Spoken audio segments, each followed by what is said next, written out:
मराठा आरक्षणातून ओबीसींवर अन्याय, हरिभाऊ राठोड यांची प्रतिक्रिया. सरकार मराठ्यांना युद्ध पातळीवर कुणबी दाखले देण्याकरिता मॅरेथॉन बैठका घेत आहे. याचाच अर्थ युद्ध पातळीवर ओबीसींवर अन्याय होणार आहे. झुंडशाहीच्या जोरावर जर मराठ्यांचा समावेश ओबीसींमध्ये केला तर तो आम्ही सहन करणार नाही.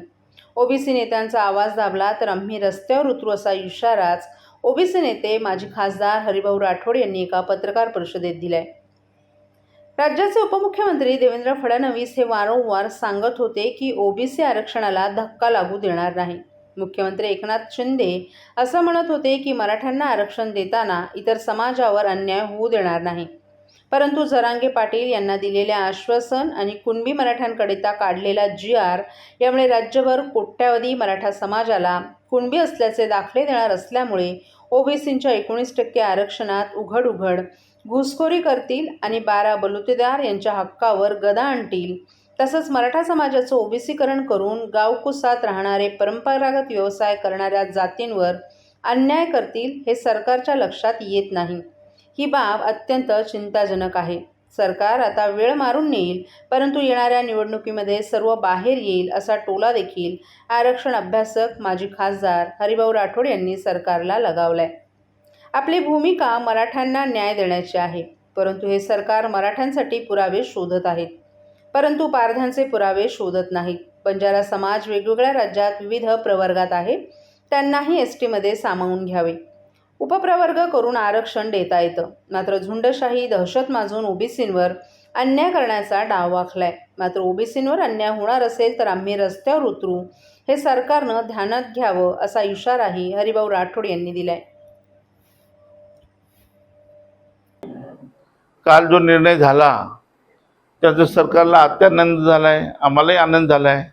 मॅरेथॉन बैठका चालू आहेत. युद्ध पातळीवर सरकार काम करत आहे. कशासाठी? तर मराठ्यांना कुणबी करण्यासाठी. म्हणजे युद्ध पातळीवर त्यांना कुणबी करणार याचा अर्थच असा आहे की तुम्ही ओबीसीवर अन्याय करणार. सरळ सरळ आहे. त्यांना कुणबी कर म्हणजे ओबीसी झाले. ओबीसी म्हणजे 19% मध्ये आले. 19% मध्ये 400 जाती आहे.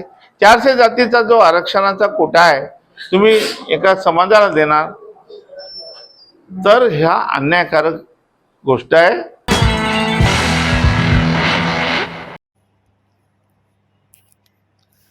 दिवाळी सणाच्या पार्श्वभूमीवर सजली ठाण्यातील मुख्य बाजारपेठ. ग्राहकांची खरेदीसाठी गर्दी. दिवाळी सणानिमित्त नागरिकांमध्ये शनिवारी खरेदीचा उत्साह दिसून आला.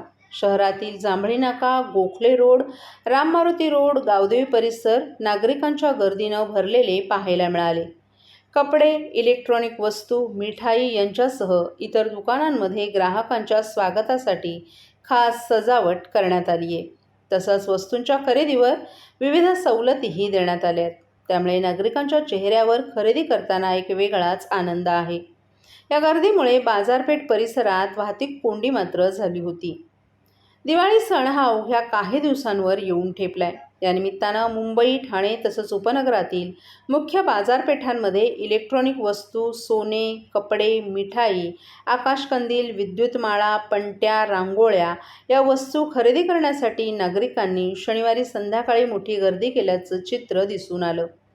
धनत्रयोदशीच्या दिवसापासून दिवाळी सणाला खऱ्या अर्थानं सुरुवात होते. धनत्रयोदशीच्या दिवशी सोनं किंवा इतर वस्तू खरेदी करण्यास शुभ मानलं जातं. या शुक्रवारी धनत्रयोदशीचा सण आहे, त्यामुळे ग्राहक शनिवारपासूनच बाजारपेठेत खरेदीसाठी गर्दी करतायत. ठाण्यातील रामारुती रोड, जांभळी नाका, गोखले रोड, गावदेवी परिसर विद्युत रोषणाईनं उजाळून निघालाय. ही विद्युत रोषणाई नागरिकांचं लक्ष वेधते.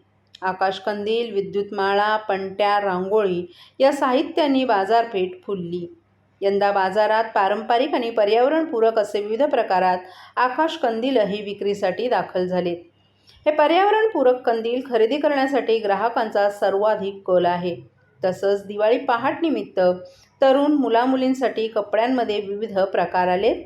त्यामुळे कपड्यांच्या दुकानांमध्येही ग्राहकांची खरेदीसाठी गर्दी आहे. सराफ, इलेक्ट्रॉनिक वस्तू, वाहनं, कपडे, मिठाई या दुकानांमध्येही खरेदीसाठी येणाऱ्या ग्राहकांना प्रसन्न वाटावं यासाठी उत्तम सजावट करण्यात आली आहे. तसंच ग्राहकांना आकर्षित करण्यासाठी वस्तूंच्या खरेदीवर विशेष सवलती देण्यात आल्यात. त्यामुळे नागरिक सवलतीचा लाभ घेण्यासाठी या दुकानांमध्ये गर्दी करताना दिसून आले.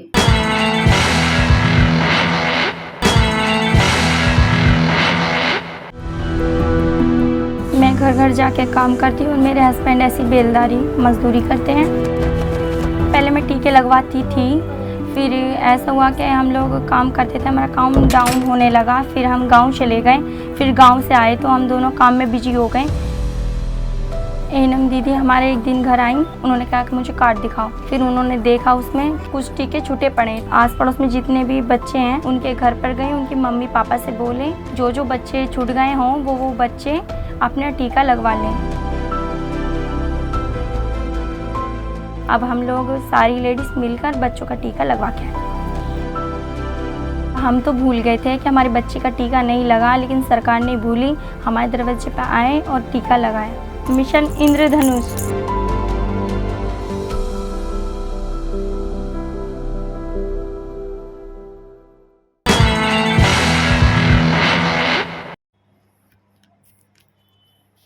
मराठा कुणबी नोंदी शोधण्यासाठी राबवण्यात आलेल्या विशेष मोहिमेकरता ठाणे जिल्हाधिकारी कार्यालयात विशेष कक्ष कार्यान्वित.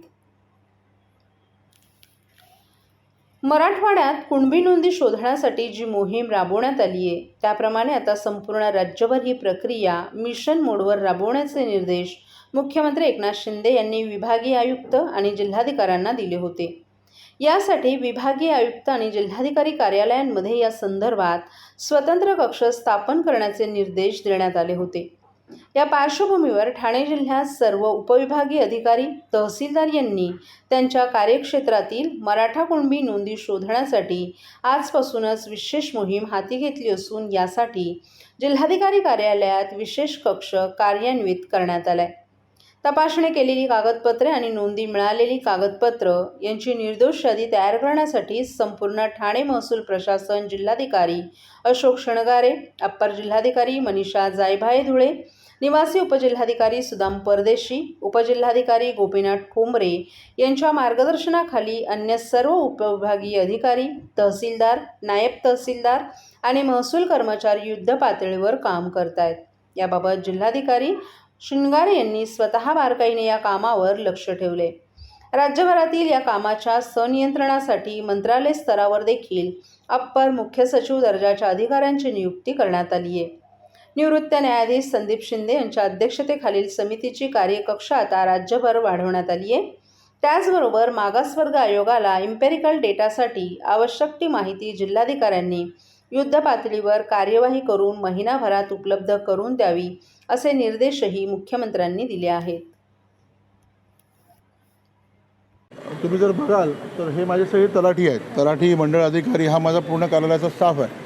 याच्यामध्ये आपण जवळजवळ 70 लोकांना इन्व्हॉल्व केलेला आहे. 70 लोक कालपासून हा पूर्ण ठाणे तालुक्याचा रेकॉर्ड तपासत आहेत. तर मुख्यतः जो ठाणे तालुक्याचा रेकॉर्ड आहे तो तालुक्यामध्ये असो, तालुक्याच्या ऑफिसला असो, तो आहे रेकॉर्ड गावना नंबर 14 आणि पीक पाहणी उतारे जे असतात. आता तुम्ही जर बघाल तर हे सगळे पीक पाहणी उतारे जुना रेकॉर्ड आहे. 1930, 27, 26 अशा जुना नोंदी आहे.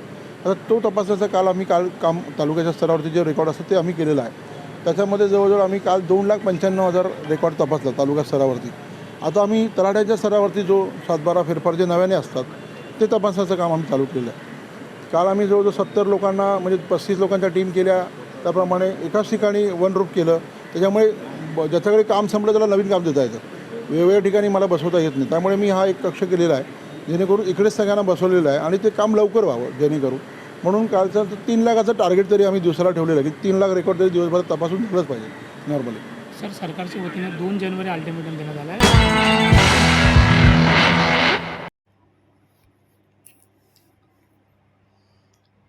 काही वसंतराव डावखरेंच्या स्मृतिप्रित्यर्थ कोकणातील 11 संस्थाचालक आणि 165 शिक्षकांना सार्वजनिक बांधकाम मंत्री रवींद्र चव्हाण यांच्या हस्ते पुरस्कार. पंतप्रधान नरेंद्र मोदी यांच्यासारखी दूरदर्शी आणि लोकहिताचा विचार करणारे राजकीय व्यक्तिमत्व शिक्षकांनीच घडवले. आगामी काळात जात बाजूला ठेवून शिक्षकांनी विद्यार्थ्यांमध्ये राष्ट्रीयत्वाची बीजं रुजवावीत असं आवाहन राज्याचे सार्वजनिक बांधकाम मंत्री रवींद्र चव्हाण यांनी ठाण्यात बोलताना केले. विधान परिषदेचे माजी उपसभापती कै वसंतराव डावखरे स्मृतिप्रित्यर्थ देण्यात येणारा शिक्षक पुरस्कार हा कोकणात बेंचमार्क झाला असल्याच्या शब्दात चव्हाण यांनी पुरस्काराचं कौतुक केलं. विधान परिषदेचे माजी उपसभापती दिवंगत वसंतराव डावखरे यांच्या स्मृतिप्रित्यर्थ भाजप शिक्षक आघाडीच्या वतीनं कोकणातील 165 आदर्श शिक्षक आणि 11 संस्थाचालकांचा वसंत स्मृती आदर्श शिक्षक पुरस्कार देऊन सन्मान करण्यात आला. ठाण्यातील MH हायस्कूलमध्ये झालेल्या कार्यक्रमाच्या अध्यक्षस्थानावरून राज्याचे सार्वजनिक बांधकाम मंत्री रवींद्र चव्हाण बोलत होते, तर आमदार निरंजन डावखरे स्वागताध्यक्ष होते. यावेळी प्रमुख अतिथी म्हणून आमदार ज्ञानेश्वर म्हात्रे, आमदार संजय केळकर, भाजप ठाणे शहराध्यक्ष संजय वाघोले, माजी आमदार अजित गोगटे, जनरल एज्युकेशन सोसायटीचे चेअरमन उल्हास कोल्हटकर, माजी नगरसेवक नारायण पवार, संदीप लेले, भरत चव्हाण, भाजप शिक्षक आघाडीचे प्रदेश संयोजक डॉक्टर प्रशम कोल्हे आदी उपस्थित होते. यावेळी राष्ट्रीय क्रीडा स्पर्धेत घवघवीत यश संपादित करून मॉडर्न पॅन्थलॉन क्रीडा प्रकारात 6 सुवर्ण आणि कांस्य अशी 7 पदकं पटकावणाऱ्या जलतरणपटू मयंक वैभव चाफेकर याचाही गौरव करण्यात आला. कै वसंतराव डावखरे स्मृतिप्रित्यर्थ आदर्श शिक्षक पुरस्कार हा कोकणातील शैक्षणिक क्षेत्रातील बेंचमार्क झाला आहे, अशी भावना सार्वजनिक बांधकाम मंत्री रवींद्र चव्हाण यांनी व्यक्त केली. शिक्षकांच्या सन्मानार्थ दिला जाणारा पुरस्कार हा शिक्षकांमधील अष्टपैलुत्व तेजोमय करणारा आहे. या पुरस्काराची उंची शिक्षकांनी वाढवावी. देशाचं भविष्य असलेले विद्यार्थी घडवण्याची जबाबदारी शिक्षकांकडे असून विद्यार्थ्यांच्या जीवनातील अडचणी, बदलत्या सामाजिक परिस्थितीचा विद्यार्थ्यांवर होणारा परिणाम लक्षात घेऊन शिक्षकांनी मार्गदर्शन करावं, असंही चव्हाण यांनी सांगितलं. पंतप्रधान नरेंद्र मोदी यांच्या नेतृत्वाखाली देशाची महासत्तेच्या दिशेनं वाटचाल सुरू झाली आहे. त्यात प्रत्येकानं आपलं योगदान देण्याचा प्रयत्न करावा, असं आवाहन रवींद्र चव्हाण यांनी केलं. कोकणात नाविन्यपूर्ण शैक्षणिक उपक्रम आणि विद्यार्थी हितासाठी दक्ष असलेले आदर्श शिक्षक आणि प्रतिकूल परिस्थितीत कार्य करणाऱ्या संस्थाचालकांचा गौरव व्हावा, यासाठी 2018 पासून वसंत स्मृती शिक्षक पुरस्कार सोहळा सुरू करण्यात आलाय. या पुरस्काराच्या माध्यमातून वेगवेगळे उपक्रम राबवणाऱ्या शिक्षकांना सन्मानित करण्यात आलं. याचा आनंद वाटत असल्याचंही त्यांनी म्हटलं. संस्थाचालक शिक्षकांबरोबरच शिक्षकेतर कर्मचाऱ्यांनाही पुरस्कार देण्याची मागणी केली जाते. त्यानुसार पुढील वर्षापासून शिक्षकेतर कर्मचाऱ्यांनाही पुरस्कार दिले जातील, अशी घोषणा आमदार निरंजन डावखरे यांनी दिली. यावेळी पुरस्कार विजेत्या शिक्षकांनीही आपल्या भावना व्यक्त केल्या. कै वसंतराव डावखरे शिक्षक पुरस्काराच्या माध्यमातून आम्हाला प्रोत्साहन मिळालं, शैक्षणिक प्रसारासाठी आम्हाला नवं बळ आणि ऊर्जा मिळाली, असं पुरस्कार विजेत्यांनी भाषणात सांगितलं.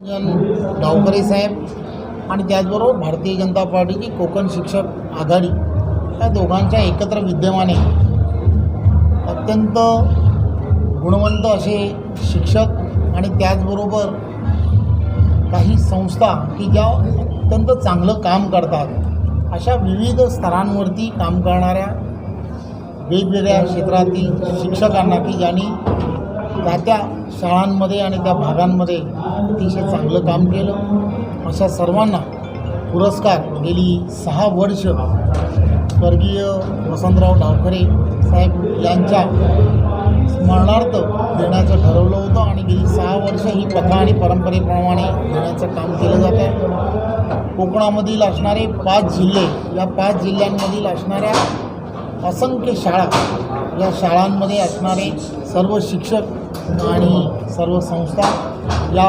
पुरस्काराची आतुरतेने वाट पाहत असतात.